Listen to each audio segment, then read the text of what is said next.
6-year-old Faye stick disappeared from her front porch. You last saw her in the front yard. You didn't see which way she went or anything like that? No, she was just right in front of my front porch. How long has she been gone? I saw her probably about an hour ago. First responders stormed Churchill Heights. We've all been gathered here for one thing today, and that's to find Faye. Even after establishing 2 command centers involving the FBI and flooding the area with over 300 officials, there was no sign of Faye for 3 days. But then, everything changed. That we are announcing that we have found the body that the coroner has identified as Faye Marie Swetlik. In just 30 minutes after they found her, we do know from a different law enforcement source on Twitter, Lexington County Sheriff PIO Adam Myrick, he said the bodies were found near each other. Who was he? Nobody knew. He was a neighbor. That he was not a relative. He was not a friend. He was merely a neighbor. This is the tragic story of Faye Swetlik, who literally closed down the entire neighborhood. With the heartbreaking news we all received today at 2 o'clock, that neighborhood will continue to be closed for the foreseeable future. Welcome back to our channel. Today we follow the footsteps of Bryon Snellgrove, the chief of police, and how, after 3 days of relentless searching, he finally found Faye. On February 10, 2020, Faye Marie Swetlik, a 6-year-old first grader, got off the school bus from Springdale Elementary School in South Carolina at 2:50 p.m. It was a Monday afternoon. She met her mom at the bus stop, and together they strolled home, chatting about their day. Back home, Faye had a quick snack before heading out to play in the yard, a favorite pastime often shared with neighbors. Her mother, keeping a watchful eye, didn't notice anything unusual. She was seen playing in the front yard, and about an hour later, her mom recalls it as the last time she saw Faye playing outside. This would have been around 3:45 p.m., an hour after she arrived home from school. 8 days ago at approximately 3:45 p.m., Faye Marie Swetlik was discovered to be missing by her mother. When Faye's mom realized she was missing, she took the usual steps most moms would. She searched around the house, checked the yard, and called the neighbors. One neighbor saw Faye heading towards a shared fence with Napa Auto Parts sometime between 3:30 and 4 p.m. It was a moment of panic, thinking Faye might have wandered nearby. So, very understandably, she did all these things. Her first thought wasn't necessarily that something bad had happened. It was more like, oh, she must be playing with a friend or found a hiding spot. Especially at 6 years old, that's a reasonable response. Her mother did what most parents would do. She called her friends, she gathered her neighbors, and she frantically looked around the neighborhood for her daughter. Having no luck, she placed a frantic call to 911 at approximately 5 p.m. After scouring the neighborhood for about 90 minutes, making calls, and searching frantically, she finally dialed 911 at 5 p.m. Tell me exactly what's happening. We can't find my daughter. She was playing outside, and now I can't find her. Okay, how old is she? She is 6. She's going to be 7 in June. All right. I'm going to stay on the line with you, but I'm going to get KCPD on the line too, but I'm going to stay on the line, so don't hang up, okay? Okay. What was the first name again? Faye. Faye, F-A-Y-E? Yes, ma'am. Okay, what's your last name? Swetlik.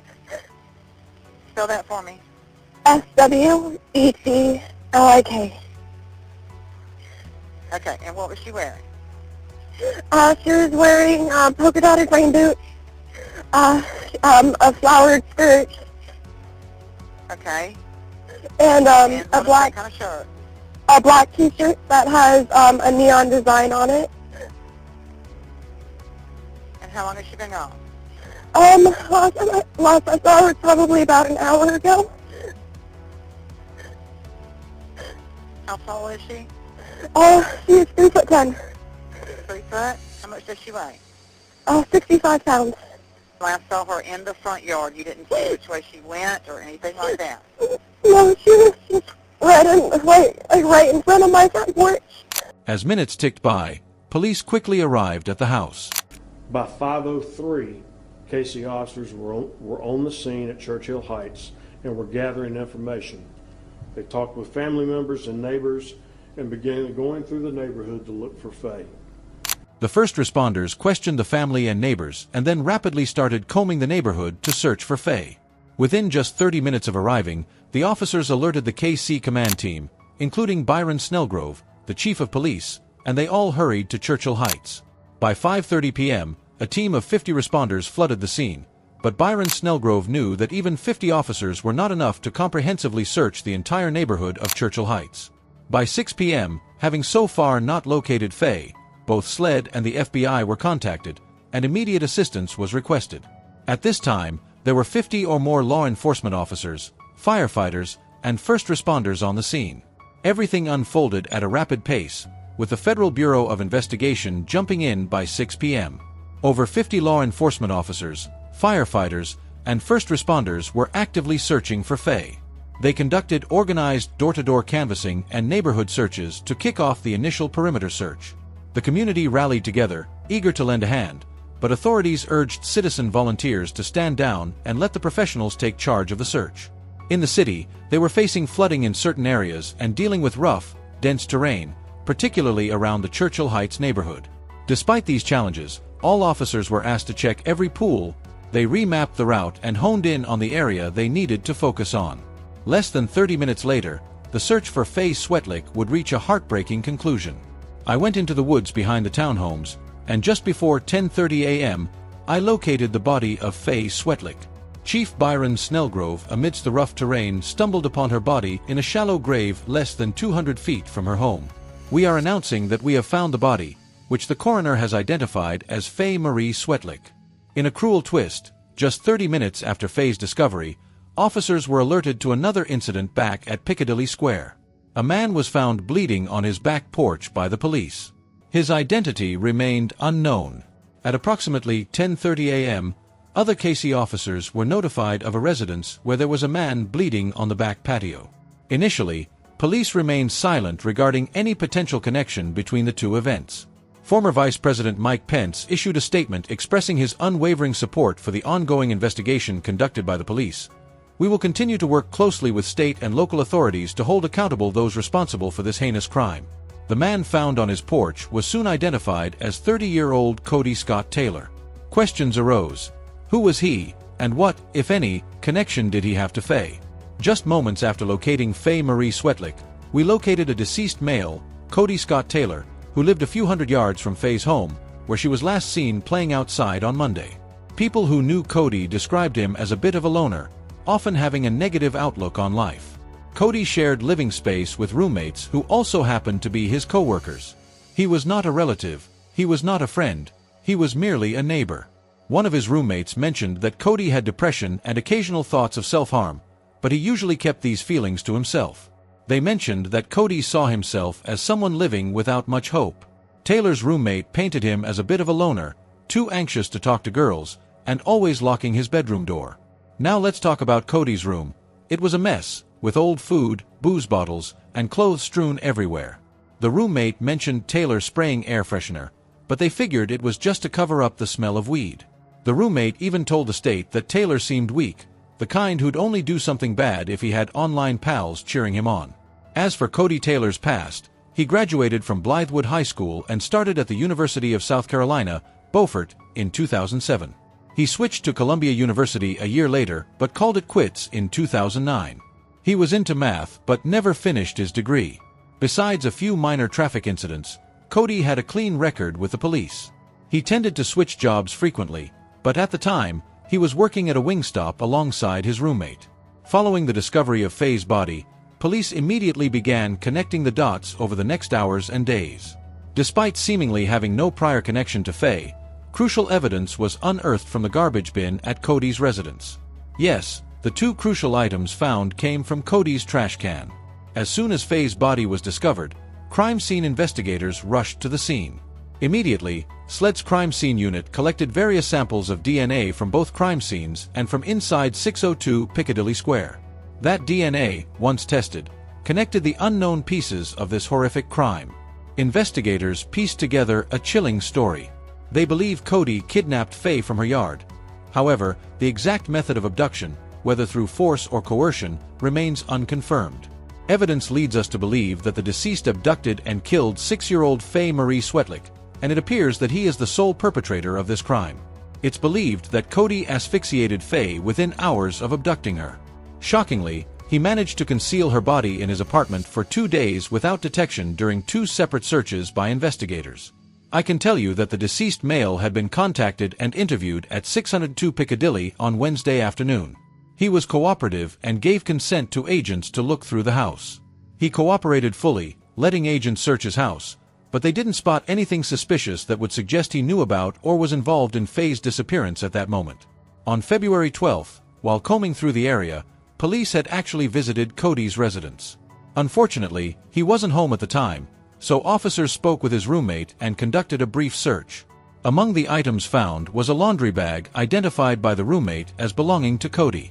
Detectives collected a DNA sample from it, noting the presence of Faye's missing person poster on a nearby table in Cody's room. Once the search ended, Cody's roommate's alibi was checked out, and investigators departed. However, when Cody returned from work later that day, his behavior struck his roommate as strange and erratic. Additionally, a peculiar odor had permeated the apartment, which his roommate initially attributed to a cheap air freshener, a product Cody never used.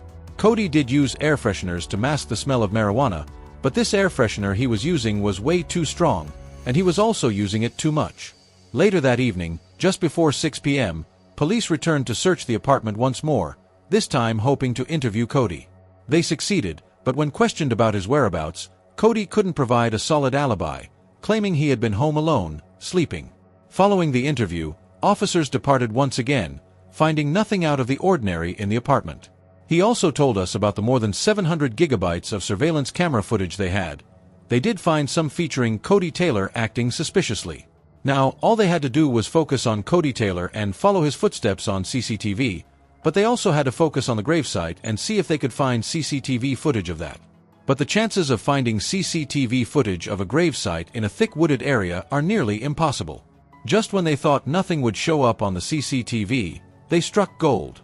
Later that same day, police would come to realize the significance of a surveillance camera capturing crucial footage. It turns out a local wheels and tire business had CCTV cameras to monitor their lot, which was just adjacent to the gravesite.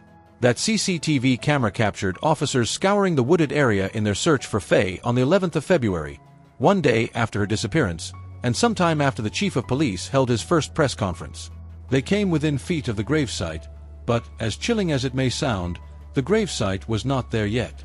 The ground was undisturbed, and several officers did not find any anomalies in the area. The next day, the same CCTV captured some suspicious movement in the woods, extremely close to the gravesite. Remember how I told you that the authorities did multiple sweeps of the entire neighborhood? Well, this is evidence of that. This was yet another individual from the search team scouring the area on the 12th of February. Still, there was no grave yet. Then this same camera recorded another significant event around 1 a.m. on February 13th, a light source emanating from the same spot in the woods. Someone was seen moving in the darkness, illuminating the area. Could this be another search team? Well, no. No search, whether official or civilian, was conducted at this late hour on the early morning of the 13th of February. This person was Cody Taylor. He was casing the area for a potential gravesite. Almost 5 hours later, just before 6:30 a.m., cameras captured Cody walking through the streets. He eventually arrived at the parking lot of Walmart on Augusta Road at 6:48 a.m. At exactly 6:50 a.m., he was seen entering the Walmart, dressed in all black. He was wearing a Superman hoodie and a baseball cap. Inside, he wandered around the garden department for about 20 minutes, reportedly telling an employee he was tending to his garden despite having no clear plan, according to his roommate. Notably, Cody's roommate mentioned to investigators that Cody rarely had extra money but had recently received some from work just before this trip. The Walmart employee later informed police that Cody grabbed random seeds from a display, appearing lost in his gardening endeavors.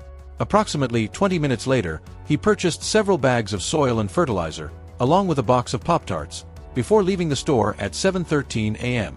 After his Walmart trip, Cody hailed a ride through an app. The driver later reported feeling uneasy around Cody, who seemed evasive when asked about his gardening purchases. Now, the driver's observation is quite telling.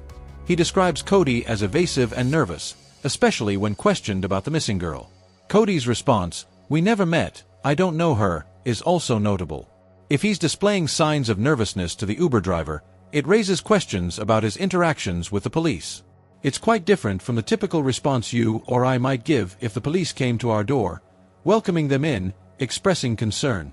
That's why it ignites a bit of curiosity as to why the police were unable to pick up on his tics.